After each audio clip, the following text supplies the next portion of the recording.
অধিকাংশ পুরুষই এখন জানতে চায় যে কোন পজিশনে সহবাস করলে তার স্ত্রী বেশি সুখ অনুভব করবে।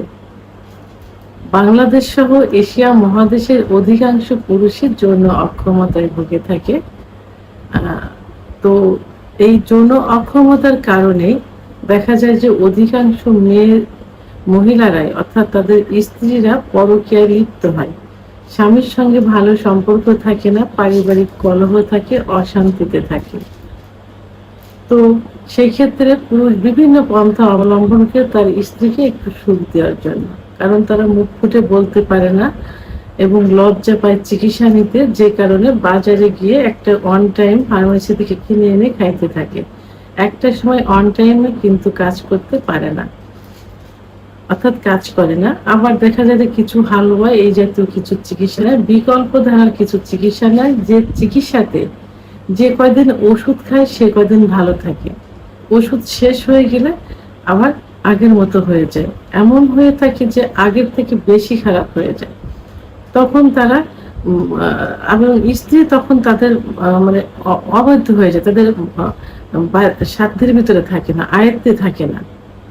তখন সেই স্ত্রীকে ম্যানেজ করার জন্য তারা ওষুধের পাশাপাশি বিভিন্ন ওয়ে খুঁজতে থাকে কিভাবে স্ত্রীকে একটু সুখ দেওয়া যাবে। তো এই ওয়েতে, এই সূত্র ধরে তারা জানতে চায় যে কোন পজিশনে সহবাস করলে তার স্ত্রী একটু বেশি সুখ পাবে। তো সাধারণত বাঙালি, বিশেষ করে এশিয়া মহাদেশে দম্পতিদের সহবাসের যে পজিশনটা, সেটা হলো স্ত্রী বেডে থাকবেন, স্বামী স্ত্রীর উপর থেকে সহবাস করবেন। এটাই কিন্তু বেশি প্রচলিত।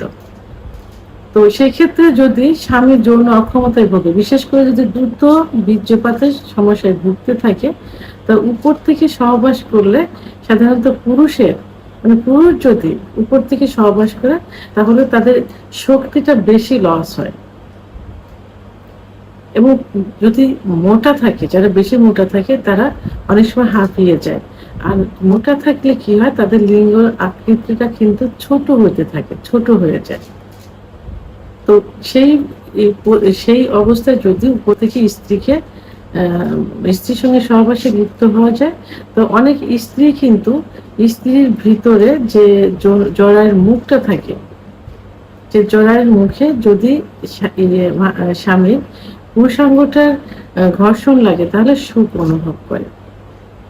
তা এইভাবে যদি মোটা হয়, মানে স্বামী যদি মোটা হয়, তখন তার যে লিঙ্গের সাইজটা আসে, এই সাইজটা দিয়ে অনেক সময় জরায়ের মুখে স্পর্শ করা সম্ভব হয় না,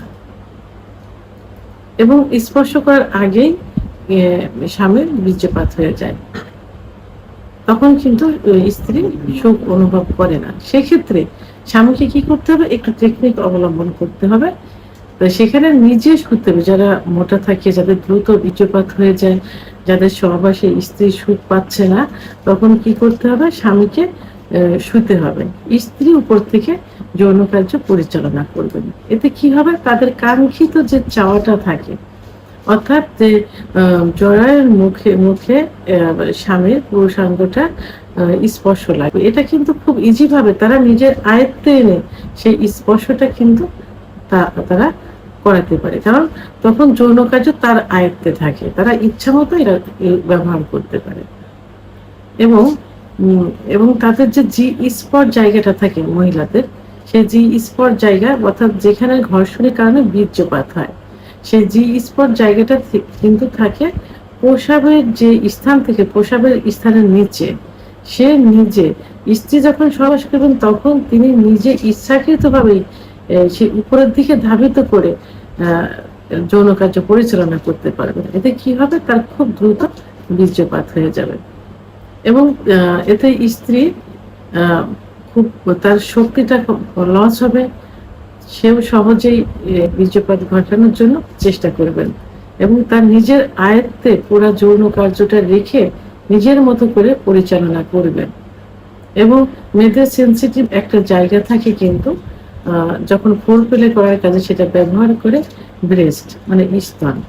তো যখন উপর থেকে সহবাসে লিপ্ত হবেন, তখন স্তনটা তার হাজবেন্ডের দ্বারা খুব সহজে স্পর্শ করাতে পারবেন। এটাতে তিনি আরো বেশি সুখ অনুভব করতে পারবেন। তো এই জন্য মেয়েরা এই পজিশন, অর্থাৎ স্বামী নিচে থাকবেন, তিনি উপর থেকে যৌন কার্য পরিচালনা করবেন, নিজের আয়ত্তে রেখে টোটাল সুখটা তিনি অনুভব করতে পারবেন।